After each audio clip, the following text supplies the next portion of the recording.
download it via, I got one of those programs that you, from this little iPad, I hacked into my own computer and got it off it. Isn't that brilliant? So I'm going to do it to all your computers now. Now there may be some words in it which are particularly English, and I don't know whether they're words you understand. Words like anorak, does that mean anything here? Yeah. Calling fans anoraks? Is that, yeah. That's the expression we use in England. So forgive me if there are some allusions that you don't quite get. But the poem is called It's All Geek to Me. That I understand. Turn your face to the wall, dear. Let the anorak pass. He belongs to a furtive and lowly subclass. My penchant's exposed, so I'll shout out with pride my love for a genre that won't be denied. I confess to a monstrous affliction, a contemptible urge, a pervasive addiction to a literary form that has no restriction. I'll whisper it gently. It's called science fiction. I first gained a glimpse of worlds other than mine in a book from the library. I must have been 9. At a Lancashire school, I was under the cosh. I came from the south and they thought I was posh. Books were my friends, my quiet consolation, but one sparked a light to my imagination. A story of hope I've remembered forever. Into the Happy Glade by Alison Trevor. Its message was simple. It told of the meek inheriting the earth, although they were weak. Animals displaced by man's need to expand. The hedgehogs and squirrels and woodpeckers planned with all other species to leave their old wood and find a new haven for everyone's good.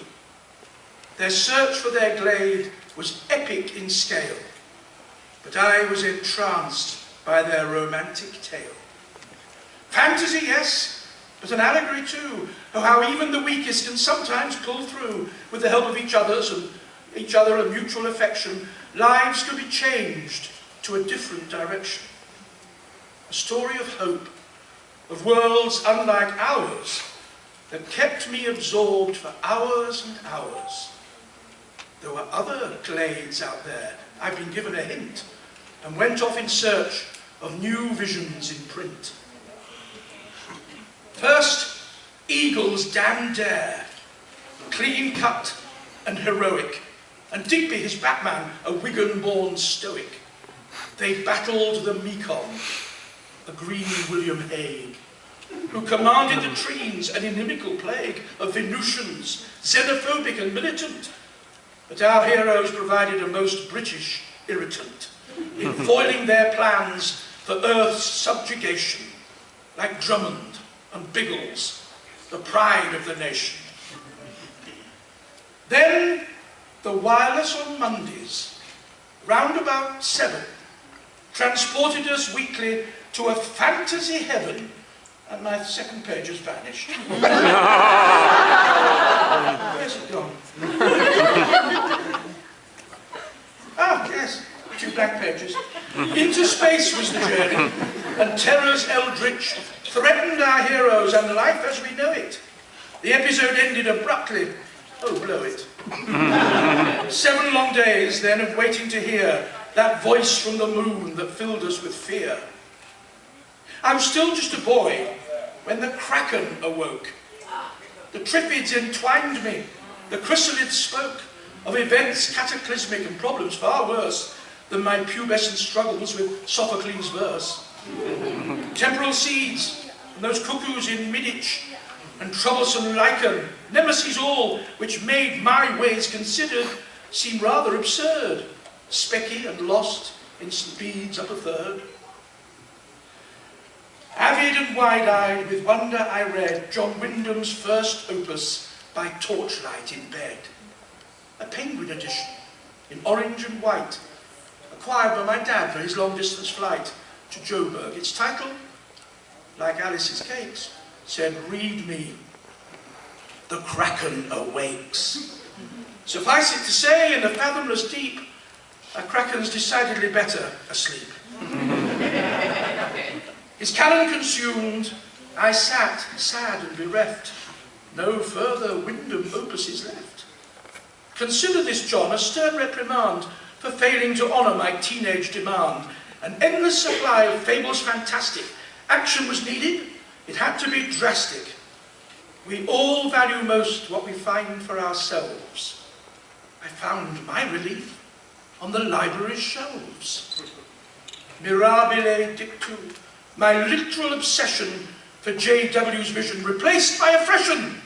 Perelandra discovered, to think that I doubted. From that planet so silent, C.S. Lewis is outed. His Venus and Mars, ancient and mystic, harboured beings decidedly antagonistic. Then, onward to Wells. Untapped until then, H.G. was V.G., sci-fi's doyen. War of the Worlds. Mankind was inferior to Martians, till slain by our humble bacteria. Be seen and not heard, I was told at 14, when daily I yearned to be heard and not seen. The invisible man. What a wonderful notion, with a twist in the tail. Sting in the potion. Then his time machine, it was literally chronic. Time travel I envied. Now ain't that ironic? Quatermass then on the black and white bared, the pit and the creature. A nation was scared. We gathered each week by the flickering screen. Neil's hero is thwarted by the sceptical Breen. Establishment's face, a blithering kernel, exposes us all to fates dire and infernal. We quake as humanity's poised on the brink. Prof Q does his thing, and we're all back in sync. But the writers are best. They open our minds to the joy of the quest, where all things are possible on canvases vast, and future extinction may be solved in the past. Where Goliath still tumble to David's flung stones, and the righteous prevail and take despots' thrones. The fables and legends of times long gone by are what we might now describe as sci-fi.